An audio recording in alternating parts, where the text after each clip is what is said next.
Okay, me again, back for part two. We're just following it, as I say, back to back. That wasn't the original intent, but here we are. I was talking about how applying boxes and groups can be restrictive. And I admit to the fact that I'd been guilty of that myself. And I'm only now coming to terms with the fact that that was putting limitations on things for me. As I've mentioned before, I'm proudly a trans female. I don't expect everyone to just understand and believe that I'm totally female. It's not going to happen. So I'm proud of where I am.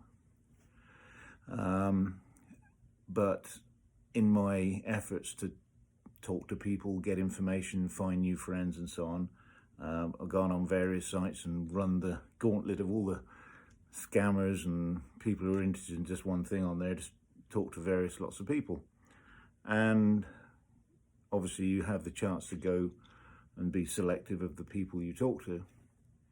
And there are people on there who describe themselves as TV. There's people on there who describe themselves as cross-dressers. There's people on there who describe themselves as trans female. There's some that describe themselves as post-op females. And it's the same on other sites. I went to a site that's basically for lesbian women. And it's the same thing. They have different groups and different categories, should we say.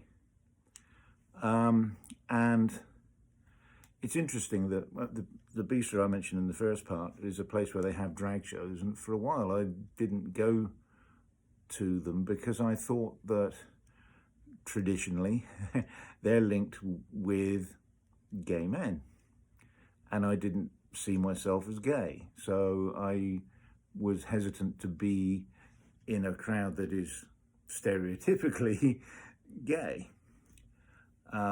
That was a mistake because, like I said, the bistro is the most inclusive place, and drag isn't about gay men. It's just about love and just celebrating their art and their beauty. So that one I got rid of quite quickly. But I also found that when I was looking through these sites, that I developed a snobbishness, if you like, about people who weren't trans female. For example, I felt that, a cross-dresser, by definition, was someone who was only a temporary female. And in the back of my mind, I almost interpreted that as someone who wasn't serious about being female. I now realize, having spoken to a lot of people, cross-dressers or whatever, that is far from the truth. That they sometimes more so celebrate and enjoy their femininity when they do that. It may be that they're very much in the closet and therefore make the most of it when they can. Others are cross-dressers by choice because they enjoy their male side too, or they have a life that requires them to be male, but they then take every other opportunity to be female. And they are just as enthusiastic and just as positive and serious about being female when they are female. So by me initially almost ruling them out because it didn't align with how I perceived myself, I now understand it was not only disrespectful, but it was doing them and me a disservice because it was putting up unnecessary barriers.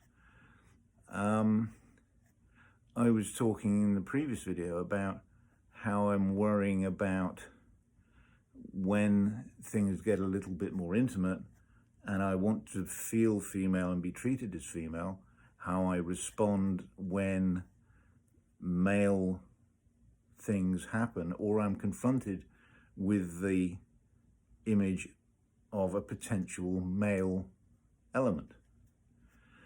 And it's still a concern, but I now realize that in a way, I'm just overcomplicating this. I understand that I have things that make me more comfortable or not, and I'm still figuring out what those things are, and I still have to deal with this very carefully and sympathetically and responsibly and everything else. But maybe what we should be looking at here, or what I should be looking at, is just if someone's loving you and makes you feel good, does it matter? Does it really matter? Your head's going to get in the way. And somehow I just think that maybe sometimes the restrictions we put on ourselves, or the mental image I was talking about mirror time and stuff, the mental image we construct can sometimes create problems that don't need to be there. The first time I went to the bistro, I met a gentleman there, a South African man, who just happened to be passing through. And he very bluntly put it, he said, it really doesn't matter who's, I'll just paraphrase a little bit, who's giving you pleasure. If it's pleasure, just take the pleasure. And he said, obviously, as long as they're serious about you and not just doing it for sexual purposes. But I mean, if it's a pleasurable thing and there's love involved, just accept it. And at the time, I wasn't prepared to understand that or accept it. But now I'm beginning to understand what he meant. And I think that, like I say, I've got to find my own personal space and what I like and dislike. But at the same time, maybe I'm making it too difficult on myself and I'm ruling too much out because I'm worried about what my brain will do or what I will regard as a problem, when in fact it may not be a problem. It may be just as simple as something happens that is very beautiful, very loving, very giving. Someone is giving me a gift that I hadn't expected from a package, wrapped up in a package I hadn't expected. But it doesn't matter, it's still a gift. And that's the gift that I'm after. So I'm beginning to understand that I should just make it more simple. And we all love kisses. I mean, I hope we all love kisses. But there's that whole idea of the kids, you know, the principle of the kiss principle. Keep it simple, stupid. Just don't get in your head. Don't get in the way. Just take the love and the beauty of that person. Respect it, honor it. And my grandmother used to say, it takes a true lady to accept a compliment graciously. Well, maybe I should just accept love graciously as the woman I want to be. Anyway, I'll leave it there, Hans. Thank you for the feedback I get. I hope this is helping people. I really do. It's all for you. So tell me if there's anything that I can do better or that you want me to talk about, and I'll gladly listen, okay? Have a great day, weekend, night, whatever. Never feel alone. There's a lot of love out there for you, okay? And God bless, and I'll talk to you again soon. Big hugs, everyone. Bye for now.